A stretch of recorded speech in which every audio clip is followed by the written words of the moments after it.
शहापूर तालुक्यातील मौजे नांदगाव येथे हनुमान जन्मोत्सव यावर्षी मोठ्या उत्साहात संपन्न झाला। प्रथमच संपूर्ण गावकऱ्यांनी एकत्र येऊन हनुमान जन्मोत्सवासाठी मोठी तयारी केली होती।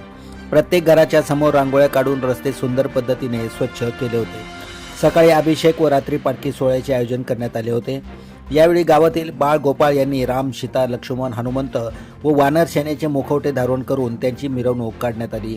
गावातील सर्व देवस्थानांची भेट घेऊन पालखी सोहळ्याची हनुमान मंदिर येथे सांगता करण्यात आली।